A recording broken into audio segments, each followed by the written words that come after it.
at the martial part of it, or is he looking at the art part of it, right? Some people are about the combat, what's efficient, what is direct, what is lethal, what is self-defense. The others want this expression, a connection to. Certainly, in my view, there are some systems that are more combative and some that are more artistic. So at the end of the day, I look at how the individual perceives the art and what's his understanding and what's his expression of it.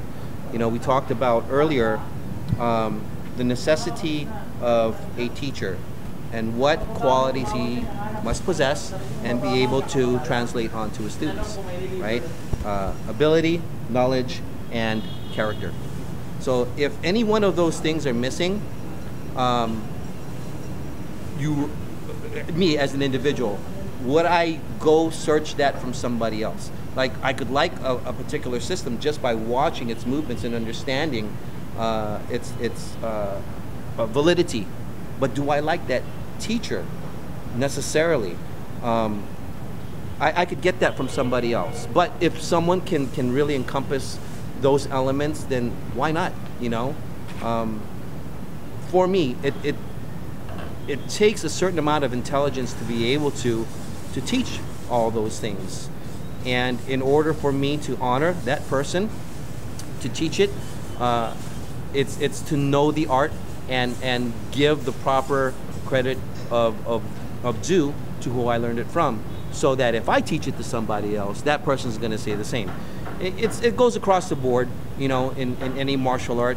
The measure of how good a teacher is how is that student? I always tell them those are the three things that are the most important. You know, you've got to be a good person. For me, the martial arts is more than about just learning physical skill sets, or learning discipline, self-control, learning to be just a good person. You know, it's about not learning to take life, but to preserve life, and focusing on that side of learning how to use violence and force.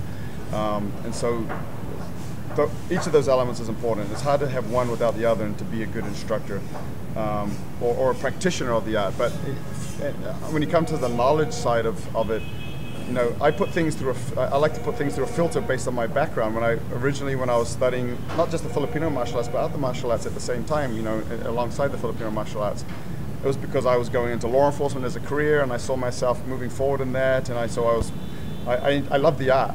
I enjoy the art, but it's the martial that I really kind of gravitate towards. So I enjoy both sides of it, but I kind of put things through a filter. I'll enjoy the training of it, but I'm seeing how could that apply, you know, to real world situations, and how could I take parts of that and teach it to police officers, soldiers, and help them to enhance their survivability.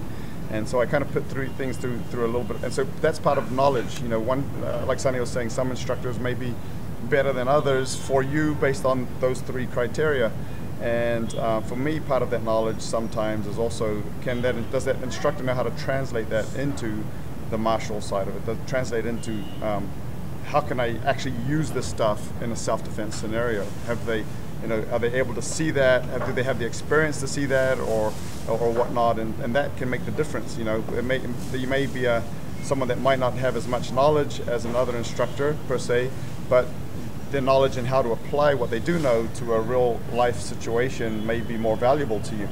So, you know, each of those elements is important, but for me, that's kind of what I always look at. I love the art and how beautiful the Filipino martial arts are, and I love to train it because it's just fun. But I always am like thinking and trying to put things through a filter of, now how can I take those skills and show it to someone in a way that's really going to enhance their ability to fight and survive.